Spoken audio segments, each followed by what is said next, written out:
Hello everyone, this is Ratnamala from the Department of CSC working as Assistant Professor in MLR Institute of Technology. In today's class, we are going to discuss about the structure of DBMS and also the different levels of abstraction. Now let us discuss about the structure of DBMS.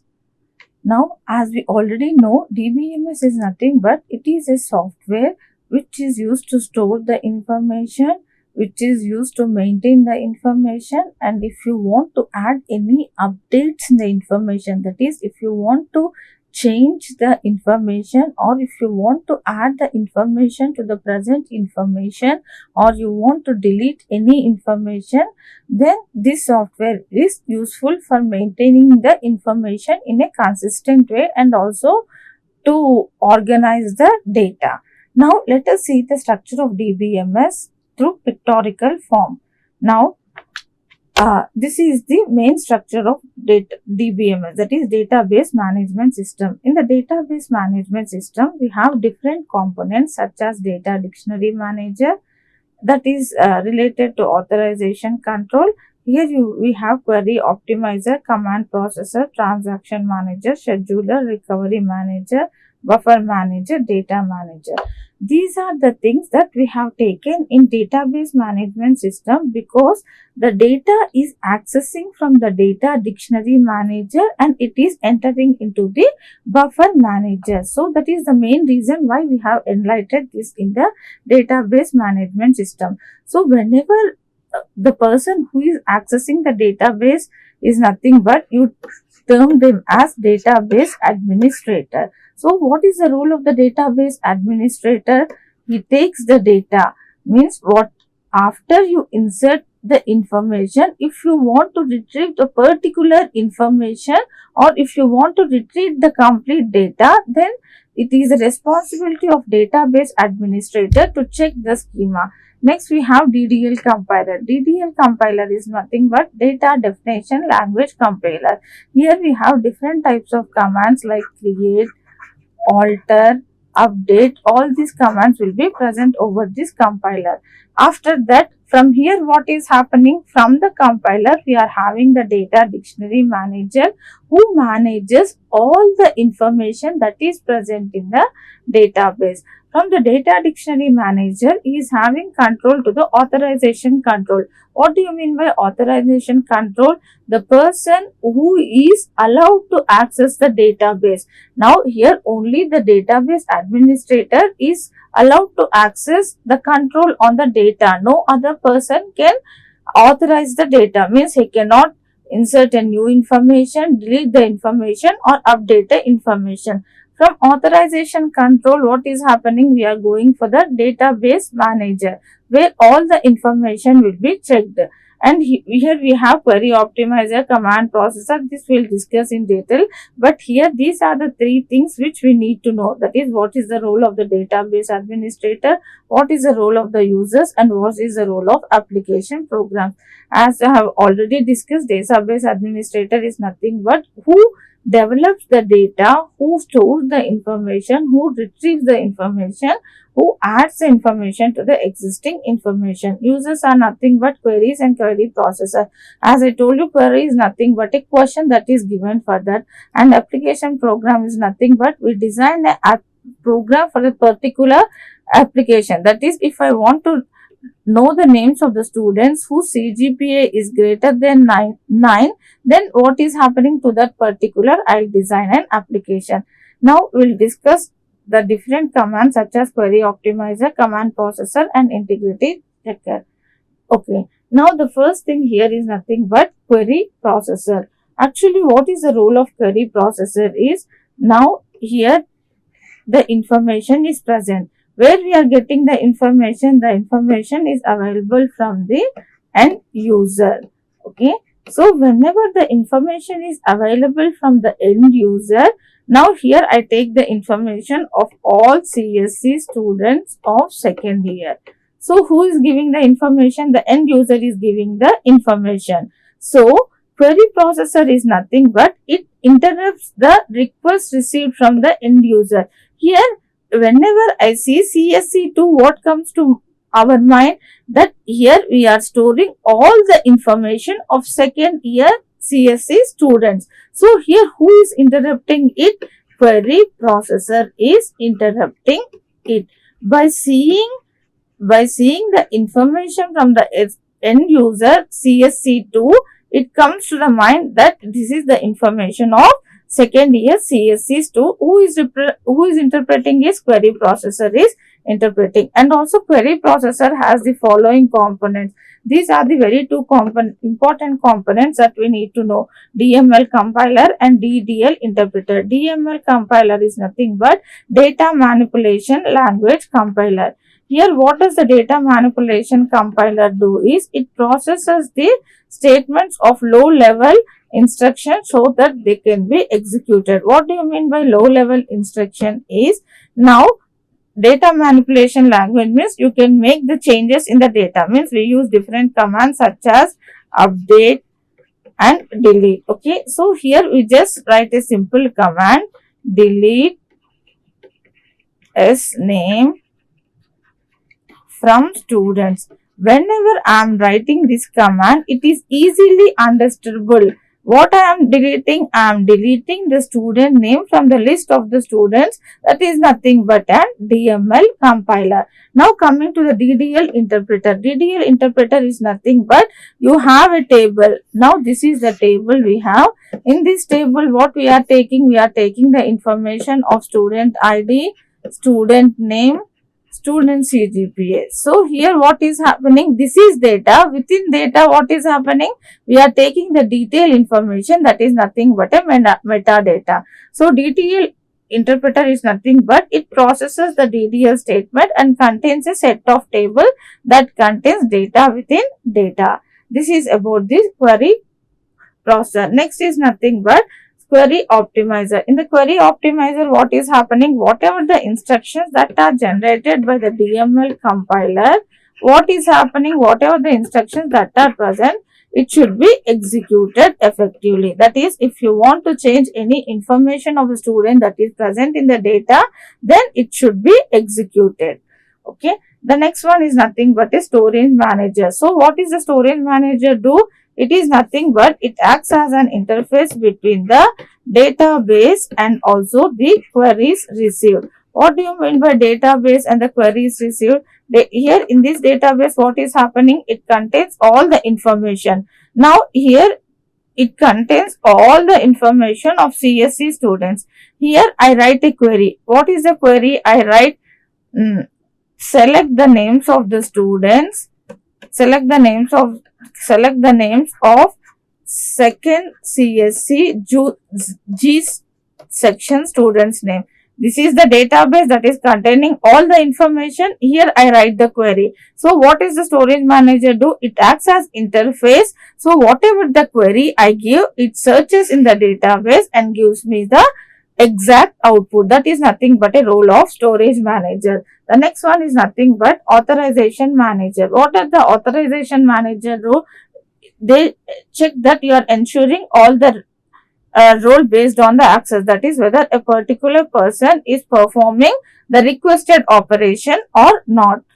The next one is nothing but a transaction manager. The transaction manager is nothing but whatever the operations that are performed. We have different types of operations like DDL, DML, DCL and TCL. So these are the different types of operations that are present in the database. So these are the operations whether they are performing in a proper way or not. The next one is nothing but a file manager. File manager is nothing but it contains the information of all the files that are present in the database management system. And the next one is buffer manager. Buffer manager is nothing but it is responsible for cache memory and transfer of data between secondary storage and main memory. Now the data will be stored in disks, tapes, RAMs and ROMs. So whatever the data that is stored, whether it is being transferred from main memory to the secondary storage devices or not, that is taken care by the buffer manager.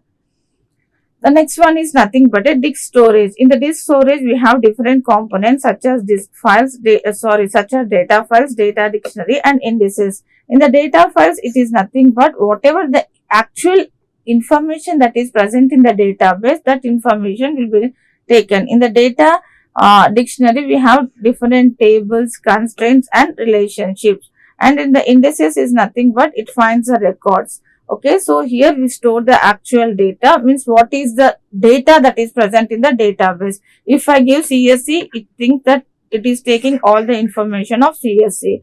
Then how the information will be stored? The information will be stored in the forms of rows and columns, that is ID, name, CGPA. So the information is stored in the in the terms of the tables, and it also provides for the faster data retrieval. So that is about nothing but the structure of DBMS. The next topic we are going to discuss is nothing but data abstraction. Before going to discuss about the levels of data abstraction, we should know what is data abstraction. Data abstraction is nothing but it is a process of hiding irrelevant details from the user.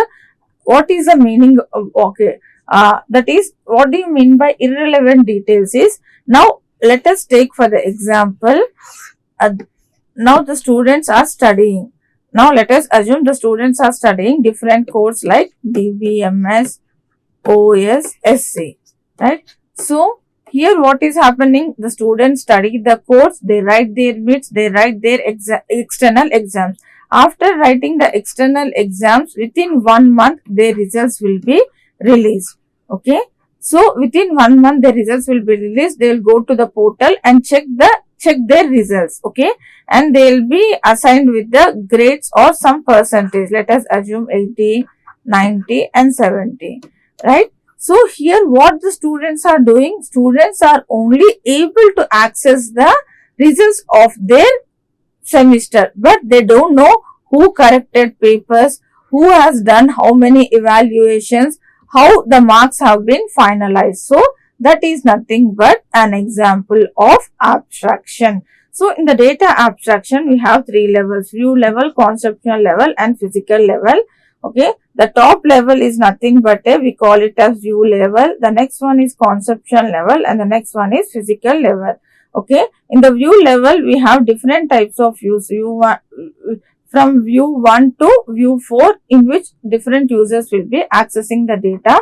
We'll discuss all these views one by one in the next one. The first one is nothing but view level. So as I told you, you will be having different views. This is view level 1, view level 2, view level 3. So here there are different view levels and these are accessed by different users. This is user 3, user 2 and user 1. So this level tells that the application about how the data should be shown to the user. Now let me explain this through the example. Now we have let us take the example of university. In the university, what we have, login details and also the password, right? Whenever you want to access the portal, what you have, whenever you want to access your now you are opening for the exam results. Whenever you want to access, obviously you need a login credentials like user ID and password. Okay, for a student, for the student portal, these are the 2 necessary things, that you should have your login credentials such as username and password. Now from the student point of view, what we can see their attendance, we can see their marks and also we can check the fee structure, that is how much fee is left out, right? Okay, this is first factor. Next one, let us discuss about the faculty. Okay, in the same university portal, we are discussing about the, first we have discussed about the students, how they have logged in. For the faculty, if I want to access the student portal, what I can do, I can access the student portal and also I have different options, like I can edit the attendance of the student, I can edit the names, so I can edit the marks of the students, and also what I can do, I can make different changes of the students. Now let us assume the student is in 6 days, the student is absent in one class. The student is absent for the one day. Now what is happening? I am accessing the student's login details. He was absent for one class. So whenever I am marking the attendance for whole 1 week, what is happening? I'll be marking him as for one class as absent, and for the next class he may be present. For the first class he may not be present due as he is late to the college, but second class he may be present. So what I can access, I am able to edit the attendance of that student for that second hour. So these facilities are available to the faculty, but they are not available to the students. Means student doesn't have the option of editing, whereas faculty have the option of editing. So here from the student point of view, this is different view. From the faculty point of view, this is different view. This is nothing but you call it as view level or external schema. The next one is nothing but conceptual level or logical level. Here in this level, what it tells that how the data is actually stored and structured. Now what is happening? Whenever we are storing the information, how will we be storing? First we will be taking student name, next their age, next their mail ID, next their roll number. So we have to, whenever we are creating a database for particular student, the first thing we should know is about their name, their age, their mail ID. After that, after they are registered to all this, then their roll number will be generated, right? So this is nothing but the conceptual level. Means this is how you will be checking the data. After the student joins the organization, immediately he doesn't give the roll number. The mandatory thing is he will be given the name, the age, the mail ID. After that, a roll number will be generated through his ID card. So here we'll check how the data is stored, and also we check the structure of the data. This is nothing but a conceptual level. The next one is nothing but physical level or internal schema. In the physical level, what we check where the data is actually stored. That is the location of the data. As we have discussed previously when we are discussing the structure of database structure of DBMS, I told you the role of the DBA, that is database administrator. Here what is happening? Here the database administrator decides where the data is stored, on which disk or which drive, in which drive it is stored, how the data is broken into pieces. Fragmented is nothing but how the data is broken into different pieces, and we check whether the data is centralized or non-centralized. So the data abstraction provides with a different view, and it also helps for checking for the data independence. So in this class we have discussed about the structure of the database management system and also the different levels of abstraction. In the structure we have discussed what is actually the role of the users, the database administrators, and we have also discussed query processor, what is the role of the disk space manager. After that, the different levels of database abstraction. We have 3 levels: physical, logic and user level. Thank you.